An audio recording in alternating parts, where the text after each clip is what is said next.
Доброе утро. А давайте еще раз все поаплодируем, что в воскресенье в 10 утра вы здесь, в этом замечательном месте. Спасибо большое за приглашение. Это не мой первый раз в этом солнечном городе. Вот встретил друга. В прошлом году меня пригласили на стартап Ecosystem Summit. И очень рад, что во второй раз я приехал сюда. Меня встречают замечательно. Мы нашли, рассказывал, говорят, тут в обед плов едят с утра, но только не вечером. Мы нашли такое место. И прям были довольны, да, с друзьями, как было все вкусно и как все было гостеприимно. Моя тема – инновационные стартапы. Да, на самом деле я занимаюсь этим уже много лет в Казахстане, но я очень рад, что мы GoViral, фестиваль, команда местная, наша команда, наконец мы добрались, что мы делаем этот фестиваль все вместе региональным. Это не только какая-то конференция, ивент там в Казахстане. Действительно, фестиваль растет, и мы рады, что есть теперь GoViral Душанбе, GoViral Таджикистан. Пару слов про меня, почему я, наверное, здесь. В бизнесе с 2010 года занимался традиционным в основном бизнесом, но потом потихонечку, когда начал преподавать, а преподавать я начал даже раньше, чем бизнесом заниматься, в 2008 году. Я люблю работать с молодежью, люблю работать со стартапами, с молодыми начинающими предпринимателями. И вот как-то так получилось, что начал работать в IT-университете. Ребята подходили, говорили, хочу вот эту реализовать идею, вот эту и так далее, и так далее. Ну и пошло-поехало, что у нас запущено несколько стартапов. Слава богу, некоторые до сих пор еще живы, большая часть умерла на корню. Но так получилось, что я стал ментором, и потом с другом, он меня уже пригласил, бизнес-инкубатор «Мост».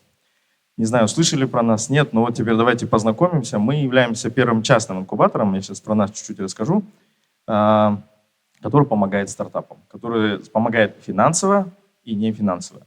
У меня для вас будет очень хорошее предложение в самом конце, поэтому, надеюсь, вы не заскучаете, дождитесь до конца, особенно если у вас есть стартап, особенно если у вас идея или вы действующий бизнес меньше 3 лет. У нас вот как раз начинается интересная программа, и мы ищем команды, в том числе из Таджикистана. Вот прям ищем. И она стартует вот буквально скоро. Мне в свое время повезло выиграть один грант. Я съездил в Америку на 3 месяца. Кто-нибудь слышал про такой инкубатор, как Y-комбинатор? Есть такие? Вот хотя бы название. YC. Супер, есть человек. Или 500 стартапов. Такой акселератор. Он так называется. 500 Startups. Вот, твой, да? Супер. Не туда я съездил, не самый лучший, но я съездил что-то подобное в Кремниевую долину. Я прям заразился этой идеей, и мы вот с другом теперь занимаемся инкубатором в Казахстане. Мы поняли, что нужно создать коворкинг, нужно в 3 направлениях помогать молодым предпринимателям, стартаперам. Это первое – обучение, второе – наставничество и третье – доступ к деньгам. В основном приходят за третьим. Где деньги? Дайте деньги. Но мы понимаем, что нужно развивать экосистему в целом.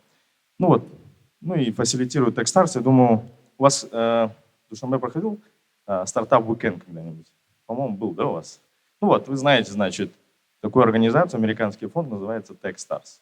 Они просто по всему миру ездят, говорят, как нужно проводить, то есть они делятся опытом. И, соответственно, вы на одной площадке формируете команды, делаете продукты за 54 часа.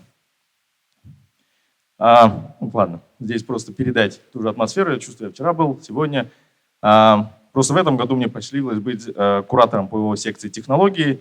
Мы тоже собрали около 1000 человек. На одной площадке мы провели конкурс Startup Go. Там, кстати, у нас был очень крутое жюри. Не буду всех перечислять, но мы тоже поговорили про такие технологии, как дополненная виртуальная реальность, машинное обучение, Big Data и так далее. И очень рады то, что очень многие партнеры нас поддержали. Это вот такие некоторые фотографии, передающие атмосферу. Пару слов про нас. Я сказал, мы первый частный инкубатор, но я искренне верю в то, что мы не просто инкубатор, мы сообщество. Я надеюсь, что среди вас, я вижу здесь много волонтеров, я очень рад работать здесь с командой консульства. Все начинается на самом деле не с денег, особенно в бизнесе, а с того, что ты рядом или где-то очень близко имеешь доступ к таким же подобным ребятам, которые хотят изменить мир. А это кто? Предприниматели. Поэтому мы как мост, почему в принципе мы называемся мост? Мы считаем, что на одной стороне предприниматель, стартапер, на второй стороне возможности. Это могут быть как деньги, как связи, открыть какую-то дверь и так далее. Мы делаем очень много мероприятий, будете в Алма-Ате, в Астане, обязательно приезжайте. У нас площадка как в Алма-Ате, так и в Астане. Чем мы гордимся? У нас есть такая программа инкубации, акселерации. Почему называется, кстати, инкубатор, наверное, вы знаете, да? Предприниматели – это как птенцы. Им нужно помогать, кто-то выживет, кто-то не выживет. Их нужно холить, лелеять, ну и так далее, кормить. Ну и, соответственно, мы запустили такую программу инкубации. Это программа для ребят, кто на стадии идей, и программа акселерации. Это для тех, у кого уже есть продукт, ну им нужно быстрее вырасти. Ну, у вас, допустим, есть продажи, у вас есть клиенты и так далее. Ну вот вы какой-то потолок достигли, дальше не идете. Ну или элементарно вам нужны деньги. Вот. Ну это от слова incubation, acceleration, это все не наши слова, но в стартап-тусовке так говорят, поэтому, в принципе, мы так и называем. Ну, я считаю, что мы неплохо идем. Здесь, все в тенге, в нашей валюте, но мы сделали таких 9 программ. Вот за один год, только с сентября прошлого года по сентябрь этого года мы привлекли 128 миллионов тенге. Это сколько будет на вашей валюте? Если кто-то переведет, будет классно. Ну, в общем, мы помогаем в основном, конечно же, привлекать деньги, но и упаковывать проекты. И это вот то, что я рассказываю, это будет связано с тем, что я скажу в конце, какое у меня будет предложение к вам. У нас есть коворкинг, будете тоже в нашем городе, приходите, с удовольствием предоставим место с интернетом и так далее. Ну и одна из таких вещей, которые мы тоже начали еще много лет назад, но я вам скажу, что эта вещь оживает, эта инициатива только-только вот-вот в Казахстане, это инвестиции в стартапы, это инвестиции в технологические проекты. Я так поизучал ваш рынок, я знаю, что есть тоже несколько команд у вас на рынке, которые привлекли именно частные инвестиции. Я сейчас не говорю про госденьги. Это не гранты, это не какие-то субсидии, это действительно, когда бизнес-ангел, инвестор дает вам денежку, при этом он понимает, что он рискует и, скорее всего, их никогда не вернет. И вот как раз-таки для того, чтобы собрать людей с деньгами и привести туда воронку стартапов, мы создали ассоциацию. Но она еще и школа инвесторов, я вам скажу, наверное, многие шутят над казахстанцами, говорят, у вас столько денег, что вы не знаете, куда их тратить, да, и так далее. Но это не у всех эти деньги, да, определенные только категории людей, но не суть, да. Есть очень много действующих предпринимателей, которые имеют кэш, деньги на депозитах и хотят инвестировать. Ну, соответственно, мы такие умные деньги и стараемся привлекать. Мы вот так проводим демо-дни, приходят 3-10 проектов, питчат, рассказывают о своем бизнесе, ну и потенциально инвестор говорит, мне вот это ребята интересны, я хочу с ними поработать. Ну окей, это вот вкратце про нас. Буду рад потом больше пообщаться. Я знаю, что у вас тоже, да, открылся государственный, да, вот маршрут подскажет, бизнес-инкубатор. Поэтому классно, это хорошая инициатива, это супер то, что у вас есть такие тоже площадки. Ну хорошо, о чем я хотел вкратце вам рассказать. На самом деле я не буду сейчас рассказывать про какие-то глобальные истории. На самом деле вначале подготовил презентацию именно так. Там истории с Кремниевой долины, успешные истории Европы и так далее. Но я сам хожу на разного рода конференции, ивенты, иногда думаю, у людей возникает мысль, ну это же не про нас, это где-то там, это Кремниевая долина, это атмосфера, много денег, инфраструктура и так далее.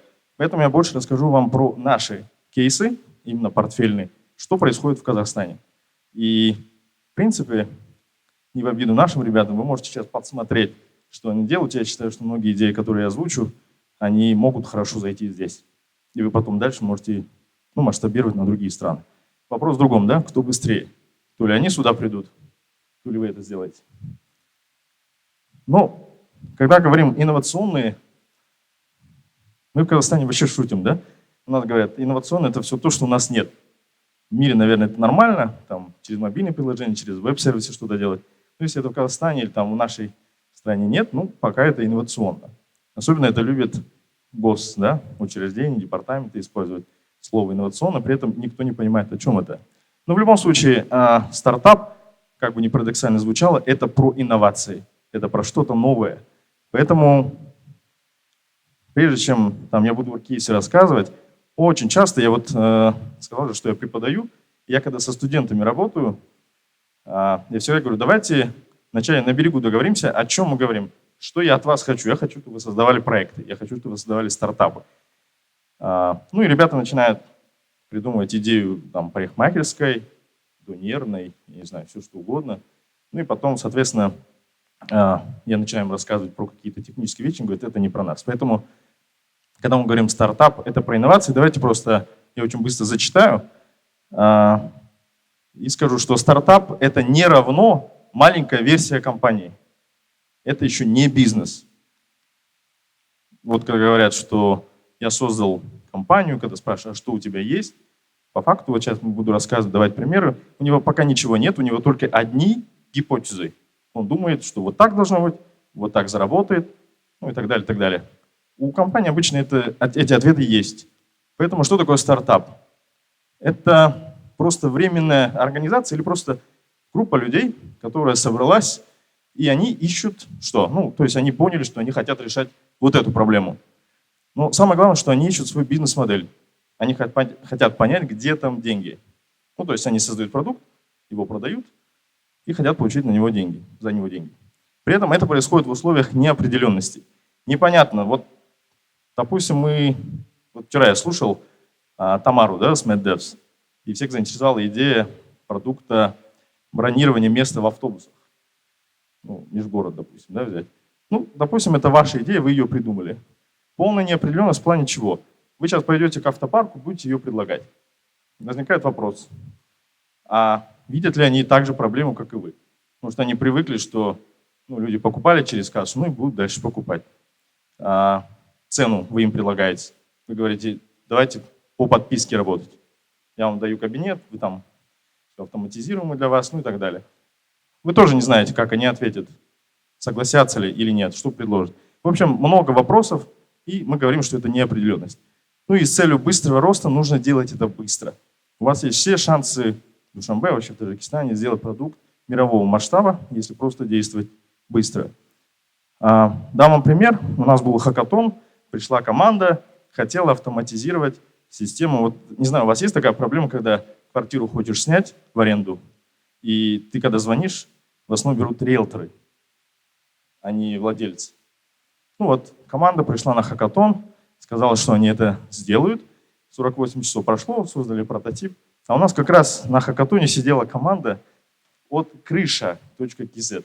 Это есть такая у нас крупная компания, до сих пор считает себя стартапом, но все-таки.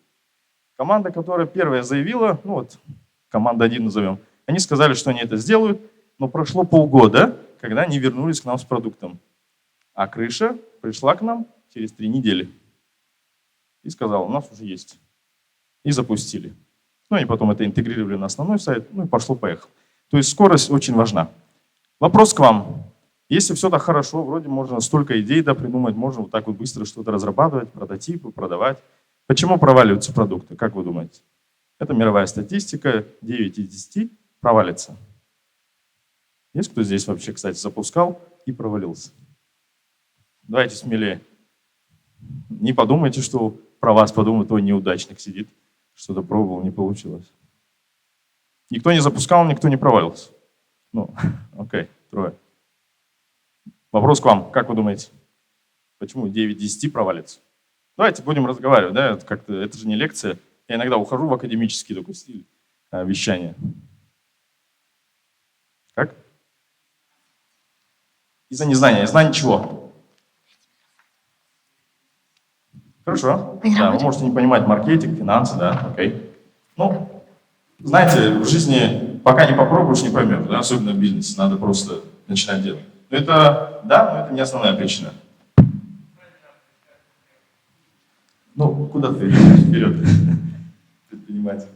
Ну, правильно. Можно ли неправильно оценивать свои возможности своего проекта по 3 критериям? Это устойчивость, осуществляемость и желаемость клиентов? Да, ну на самом деле, если объединить вот 3 ответа, и вот особенно ваши 2, я соглашусь на последнее, вы можете сказать то, что никому не нужно. А когда сейчас любого из вас спросишь, вы, скорее всего, мне сгенерируете 20-30 интересных идей, и вы будете влюблены в них, и мне со слюнями на устах доказывают, что это всем нужно. Это нужно купить, это проблема и так далее, и так далее. На самом деле, хорошая есть цитата Эрика Рикса, есть у него классная книга, называется «Бережливый стартап», я в конце покажу ее обложку. Всем рекомендую прочитать. Большинство стартапов провалилось не потому, что у них был плохой продукт, а потому что этот продукт был никому не нужен. А у предпринимателей, особенно у кого такое мышление, кто уже бизнесом занимается, мы каждый день генерируем идеи. Каждый день вот мы идем по улице, видим проблему, хочется вот эту вещь исправить, вот эту, и там мы сразу начинаем думать, а как на этом заработать. Но окей, это классно, это хорошо, это классное качество, но в основном не надо поддаваться, то есть влюбленности, да, в свою идею и идти слепо. Поэтому вот эту фразу держите всегда в голове. Если, грубо говоря, кто-то из вас уже попробовал бизнес или попробует и не идет, вспомните вот эту фразу. Ну, это как просто пример. Можно, знаете, зайти на различного рода сайты, сейчас очень много в интернете, бизнес-идеи там такого-то года. Или зайдите на какие-то краудфандинговые площадки, где есть разные тоже идеи. Туда заходишь, и можно вот такие вот вещи видеть. И люди действительно на них ищут деньги и думают, что это стоит производить. То, что я сказал, вот отсутствие рыночной потребности, с ваших слов, это как раз доказано исследованиями. Каждые где-то 3-4 года есть такая организация, которая ведет глобальный индекс экосистемы развития. Ну и она учитывает, как там, к примеру, развивается предпринимательская экосистема, культура и так далее. Они всегда проводят много опросов, количественных, качественных, с предпринимателями и спрашивают, ну, грубо говоря, почему что-то не получилось. Вот когда часто задают вопрос, почему что-то не получилось, вы красавчики, что вы не сказали первое. Обычно всегда говорят, нет денег. Будут деньги, будет успех. Но на самом деле, как видите, да, закончились деньги, да, на втором месте, не отрицаю, особенно в технологических проектах деньги нужны. Но первое – это создаем то, что никому не нужно. Поэтому возникла такая фраза «долина смерти». Ну, здесь мало предпринимателей, но это обычно первые 3 года компании, особенно технологической. И это вот тогда, когда нужна вот прям основная хорошая поддержка. Почему должны возникать инкубаторы, акселераторы, краудфандинговые площадки, инвест-клубы и так далее, и так далее. Это когда ребята приходят с проектом, и они вот где-то здесь, в самом начале, у них все плохо. Ну, грубо говоря, у них есть продукт, но у них нет ни клиентов, ни рекламы там, пока не идет, наверное, трафик маленький, все такое, но им вот на этом этапе нужна финансовая, не финансовая поддержка. Ну, в принципе, мы этим и занимаемся, но где обычно ищут деньги на этом этапе? Это 3F, да? Friends, Fools and Family. У друзей, у семьи и Fools – это дураки. Это люди, которые просто поверили в вашу идею и сказали, на, тебе деньги. Ну, их не надо называть, если вы сейчас ищете деньги, что он дурак, какой-нибудь бизнес-ангел. Вы ему, наоборот, питчите, вы говорите, моя идея взорвет рынок. Вот с такого маленького кусочка мы сделаем очень большую историю. Но в любом случае, да, нужно пассивное инвестирование. И как раз-таки ну, деньги и скорость, и реальное понимание, кто твой потребитель, это вот, наверное, 3 составляющих, которые нужны. Это вот продолжение про устойчивость, про желаемость, то, что вы сказали. Вопрос следующего характера, да, вот есть 2 компании, да, Kodak и Nokia. Что объединяет эти компании, как вы думаете? Оба сдохли. Бывшие старые успешные компании, да. Но оба сдохли почему, кстати?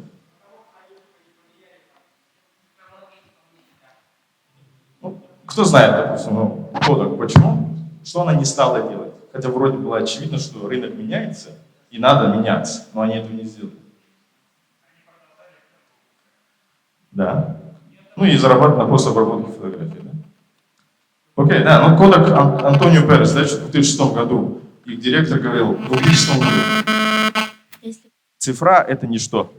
Никому это не надо, пленки покупают, это как с принтерами, да, основная модель, когда вы продаете принтер, это не за принтер заплатить, а подсадить вас на картриджи, да, на всю эту краску и так далее, и каждый там месяц покупать. То же самое здесь, да, они думали, что окей. Они камеры производили, они их продавали, но основной 60-70% дохода это шло от пленок. Окей. Что с Nokia?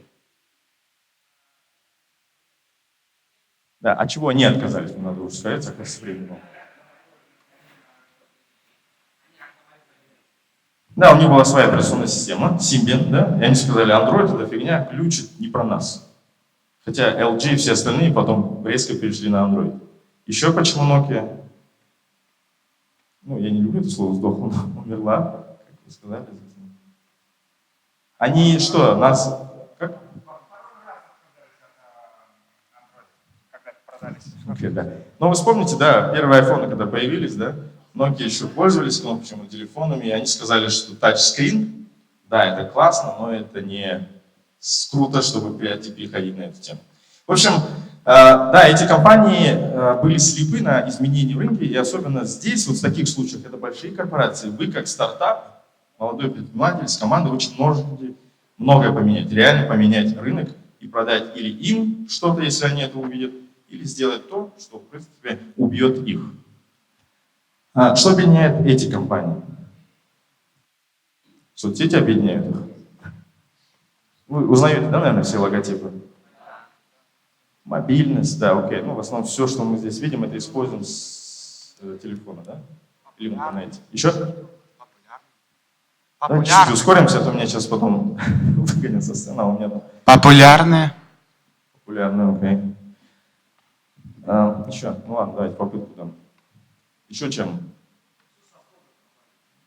Окей, близко. И что можно сделать логичный вывод?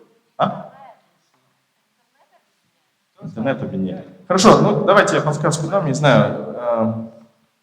Вот это что за компания? Airbnb. Чем занимается? Онлайн арендовать жилье можно. На сайте выбрал, сейчас если вот... Я, кстати, на Airbnb снимал, вот, в предыдущую поездку приезжал с семьей, мы вот в новом ЖК нашли, и там оказался арендодатель казахстанец. Не знаю, так получилось. Да, у Airbnb есть свои квартиры, дома? Нет, ни одной. Но при этом они, по-моему, стоят больше 25 миллиардов, компания. Потому что они сейчас стоят больше, чем Hyatt, Ritz-Carlton, я вот сейчас ошибусь, но какие-то 3-4 большие сети отелей взять, эта компания сейчас стоит больше, чем все вот эти отели со всеми их активами. Alibaba сам имеет что-то? Производит? Нет. Просто marketplace, просто онлайн, выкладываем, зарабатываем. Netflix. Как? Netflix чем занимается? Онлайн-стриминг кино, да? Ну, можете, по факту это Smart TV, но онлайн, да, в интернете, через сайт. Ни одного своего кабеля, грубо говоря, никаких доступов там или во владении своей инфраструктуры, да, не используют стандартные инфраструктуры в мире, соответственно, но при этом они очень дорогие. Сейчас огромный бюджет пускается на создание фильмов, сериалов только для Netflix. Это бешеный бюджет. Facebook, да, то же самое. Facebook не создает своего никакого контента, вы его создаете, но при этом богатеет, ну, как некоторые шутят, Марк Цукерберг, да. Ну, мы тоже с этого получаем value, ценность, но в любом случае это компания, которая не создает вообще свой никакой контент. Ну, Инстаграм то же самое, да. Никакой одной своей камеры, но при этом мы зависаем по 3-4, там, если не больше раз за день в этих соцсетях. Поэтому можно сказать, что есть такое хорошее слово «подрывные инновации». Если так задуматься, ничего там сверхъестественного нет, да. То есть нам понятно, что есть технология, нужно увидеть потребности, почувствовать, куда идет рынок. Не буду сейчас все перечислять, к сожалению, времени нет, но если посмотреть на каждую из этих сфер, то вы поймете, что есть уже какой-то новый игрок, и совершенно по-другому люди себя ведут и чем пользуются. То же самое YouTube, да, это поисковик номер 2. Наши дети после Google сразу идут в YouTube, но скоро говорят, это все поменяется. Чтобы что-то найти, вы идете на YouTube, как в Google. Потому что там, в принципе, почти есть все. Ну ладно, я все остальное, ну там, через Twitter узнаем новости, да. Есть классная книга, советую всем почитать, особенно кому эта тема интересна, называется «Дилемма инноватора». В ней вы можете увидеть очень много кейсов того, как кто-то умирал, а кто-то ломал рынки и становился успешным. Есть на русском, есть на английском, есть онлайн, кстати, можно скачать бесплатно. Небольшой такой факт, ну это вот к слову про тренды, как меняются стартапы. Если взять 2017 год, то самыми дорогими компаниями это были металлургические, производственные и так далее.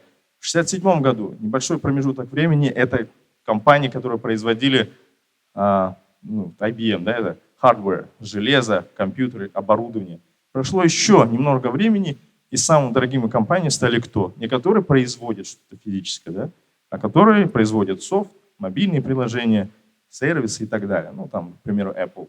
Сейчас вот самый дорогой стартап какой в мире? Кстати, сколько я вчера не перепроверял, по-разному говорят, но я уверен, что вы этот стартап знаете. Ну, не самый дорогой. Такси заказывают. Uber, да, Uber. Они себя оценивают 120 миллиардов. Но на последнем IPO их оценили 85,6. Ну, все равно бешеная сумма, да, для компании, которая не имеет ни одного такси у себя в наличии. Просто приложение. Ну вот, не буду здесь сильно останавливаться, я думаю, многие слова понятны, но все равно, если взять инновационные стартапы от, скажем так, обычных стартапов, то это обязательно обычно новый продукт. Это очень высокие риски. Это, как знаете, вы должны сразу это понимать, что, скорее всего, есть вероятность высокая, что вы провалитесь. Но это не без этого. Поэтому и говорят, это венчурка, венчурная история. Венчур так переводится, это риск. Уникальность, востребованность. Да, что-то должно быть новое, но это не в плане, что это совсем вау, да, когда вы придумали ноу-хау. Это может быть продукт для нового рынка, или это может быть продукт для нового сегмента, но это все равно что-то новое. Ну и так далее. То есть, и, соответственно, конечно, востребованность. Сильная команда, без нее никуда. Очень быстро нужно это делать. Большая скорость запуска, это значит, создали прототип, пошли на рынок, продаем. Масштабируемость. Не делайте локальные маленькие истории. Мы там в Казахстане говорим, что у нас маленький рынок. У вас население еще меньше, но если взять Среднюю Азию, это 70 миллионов человек, как минимум смотреть на нее, на эту цифру и думать, как построить именно бизнес хотя бы на эту аудиторию. Ну и ограниченность ресурсов, понятно. Всегда не хватает знаний, не хватает денег и так далее, но это нормально. В любом случае, когда вы идете к инвестору, инвестор, венчур, он всегда это все прекрасно понимает. Очень быстро, я не знаю, вот мне вы показывали время, это значит мое время выступления, да, заканчивается? Ну, потом есть 10 минут, да, у нас? Окей.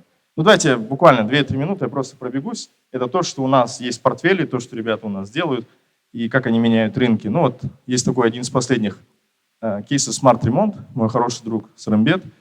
У нас начинал, но сейчас он перешел и партнерится с BI Group. Это одна из самых крупных строительных компаний в Казахстане. И, по-моему, не только в Казахстане, они, в принципе, по Центральной Азии, в Европе строят. В общем, геморрой у нас всегда не построить, а сделать ремонт дома. Теперь ребята ломают рынок. В каком плане? Вы заходите, выбираете ЖК, жилой комплекс, и по факту весь ремонт делаете онлайн. Вы сразу выбираете планировку, вы сразу выбираете материалы, из чего, они вам выберут бригаду, ну и так далее, так далее. Все вот эти все делаете, вплоть до мебели, до унитазов, туалетов и так далее всего. Просто оплачиваете, и они вам потом сдают квартиру через какой-то период с готовым техпаспортом и документами. При этом, ну вот, знаете, это самая больная, да, тема, когда вы делаете ремонт, это сам ты ездишь, выбираешь, сомневаешься, тот ли подрядчик, там, бригадир, нормальный материал выбрал или нет, ну и так далее. Но исходя из своего бюджета, здесь вы можете сразу это сделать. Они сейчас хотят посадить всех своих клиентов, кто у BI Group покупает квартиру, именно на эту систему. Clockster. Есть компании, которые фиксируют приход-уход сотрудников. Для кого-то это очень важно. Это рестораны, отели и так далее. Ребята создали систему, приходите, палец прикладываете, он зафиксировал, что вы пришли и когда вы ушли. Первый этап это был через палец, сейчас вот так вообще заходит сотрудник на работу, face recognition произошел, узнали по лицу, человек зашел внутрь, поработал, и сейчас они уже накладывают там аналитику, документы, оборот и так далее, но начинали они с этого, инвестиции, смотрите, какие они суммы привлекли, и вот там через пару конкурсов у них получилось сейчас выйти на рынок Малайзии. По факту, если задуматься и поискать, ничего нового интересного, но их скорость и правильное позиционирование, правильные именно продажи позволили им сейчас подписать, по-моему, где-то около 70 ресторанов разных компаний, где это очень важно. Потому что, знаете, оказывается, сотрудники друг за друга отмечают, там, недосдача идет и все такое. Они эту проблему решают. Казмоторс. Ну, я думаю, у вас такая же есть боль на рынке, покупка запчастей, ремонт машины и так далее. Вот есть такой стартап Казмоторс, который оцифровал, можно сказать, в какой-то мере барахолку. Там клиент оставляет заявку, что на Toyota Camry ему нужно вот это починить. Тот, кто сидит на барахолке, на рынке, у него есть аккаунт, увидел, заявка упала, у меня это есть, отвечает. Ну, таким образом они на комиссиях зарабатывают. Давайте так, или мы закончим, или перейдем к вопросам-ответам. Как вы считаете? У меня осталось где-то 3-4 слайда. Давайте я очень быстро договорю, да, и 5 минут там вопрос. Ну, у нас сейчас такой набирающий тренд. Это оплата на парковках, опять же, на автозаправочных станциях, не выходя из машины, оплачивать за бензин. Вот вчера я узнал, что тоже есть такая боль. Ну, в принципе, я так понимаю, у вас тоже можно через QR-код, да, оплачивать, но у нас это тоже распространилось достаточно сильно. оплата различного рода тренингов, ну и доставка продуктов. Да. То есть все это есть в одном приложении, ребята достаточно хорошо развиваются, называется CNM. У нас был такой хороший кейс, когда пришла компания страховая, сказала: ребята, знаете, когда происходит у нас ДТП, выезжает аварийный комиссар, что ему приходится делать? Он ходит, фоткает, все фиксирует на бумаге. ДТП происходит постоянно, особенно в Алмате у нас там. Мы топ-1 по смертности, хотя у нас сейчас оцифровывают, ставят камеры, но в любом случае ДТП происходит, приходит аварийный комиссар, он ездит вот так целый день по этим авариям, а потом вечером ему приходится ехать в офис и все это руками вбивать. Мы сделали хакатон, пришла команда, которая, оказывается, работала раньше в страховой сфере, и они создали мобильное приложение. По факту сейчас, когда аварком, аварийный комиссар подъезжает, он фоткает, там выбирает по фильтрам, что произошло и что сломалось, и отчет генерируется сразу. Страховая компания купила за 3,5 миллиона тенге, и компания, в принципе, вот этот стартап получил еще 3-4 контракта дальше. То есть это намек вам на то, что не надо всегда строить B2C, когда бизнес to клиент, да? А стартап иногда можно, если у вас есть боль, вы знаете, у каких-то корпораций есть какие-то задачи. Вот, к примеру, здесь Centris Insurance, это одна из самых крупных страховых компаний, купила у этого стартапа этот продукт. Была команда, то есть она есть, Тумар. Парень 3 раза попадал в аварию, стал инвалидом и понял, что нужны вот такие вот вещи. То есть светоотражающие элементы на одежду. В России, оказывается, есть закон, что они обязаны одевать такие элементы на одежду. Мы профинансируем проект, но не эту часть, а его мобильное приложение, которое обучает правилам дорожного движения. Но, мне кажется, очень хороший такой кейс, социальный кейс, но при этом с технической базой. Здесь никого не удивлю. На MKZ искать мужа на час, там все такое, сантехники и подобные услуги. Все на одной платформе. Вроде бы ничего сверхъестественного. Компания сейчас стоит $5 миллионов. И они уже привлекли достаточно, по-моему, 2 раунда, достаточно хорошо растут. На 3 миллиарда тенге они уже предоставили площадку, на 3 миллиарда тенге оказали услуги те люди, которые зарегистрировались как специалисты. Я здесь не буду комментировать, просто, если кому интересно, могу потом презентацию скинуть, но у меня были 2 последних слайда. Я очень уважаю этого человека, его зовут Стив Бланк, он является технологическим евангелистом с Кремниевой долины, но он ездит по всему миру. Он разработал методологию, которая позволяет вам сделать А, Б, С, Д и повысить шансы запуска своего стартапа и нацелить его на успех. Здесь кратко про него. У него есть такой хороший манифест, что нужно делать. Не буду сейчас все это зачитывать, да, можете быстро сфоткать. Он создал серию правил, которые, выполняя, вы повысите шанс на успех вашего проекта. В принципе, можете это даже загуглить, это открытая информация, просто напишите манифест развития потребителей. И вот 2 часть. Нехорошее число, но правило 13. Вот. И вот эти книги я бы посоветовал вам читать, если вы заточены на технологии, вы заточены в будущем открыть свой бизнес, стартап. Вот эти 3, наверное, книги must read. Вот это справа, это казахстанская книга моего друга. Я там просто дал рецензию. Есть онлайн-курс и есть книга. Что заинтересует, тоже советую вам почитать. Это не художественная литература, там не какие-то успехи, история успеха. Это действительно, что нужно делать, чтобы проверить свою идею, запустить бизнес. И вот мое последнее приложение. Мы запускаем программу акселерации. Мы ищем, вот так она сейчас называется, мы ищем проекты с этих стран. Очень хочу, чтобы приехало 2-3 команды из Таджикистана. Мы полностью готовы помогать, действительно упаковать проект, помочь запуститься в Казахстане, и потом масштабироваться дальше. Проект реализуется не только мостом, создается фонд, называется ADB Ventures, вон там справа $50 миллионов, и он распространяется на всю Центральную Азию и Юго-Восточную Азию. Поэтому есть хороший шанс поднять деньги. На сайте, давайте просто это покажу, вот он сайт, туда заходите, там регистрируйтесь, заявку принимаем до 3 октября, стартуем после 15. 3 месяца с вами плотно работаем, есть вероятность и возможность получить грант до $15 тысяч и инвестиции до $200 тысяч. Все, мои контакты, бегло по миру, и спасибо большое за внимание. Добрый день, у меня вопрос по поводу рынка доставки продуктов питания.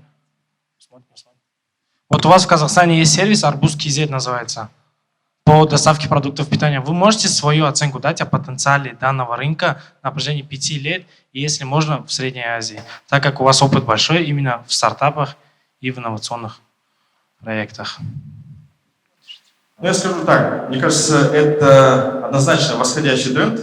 У нас на рынке в Казахстане, в частности, на примере, уже набралась группа, наверное, таких вот компаний. Зашла вот буквально недавно Яндекс.Еда, испанский стартап Glovo, потом заходит Share Delivery Club.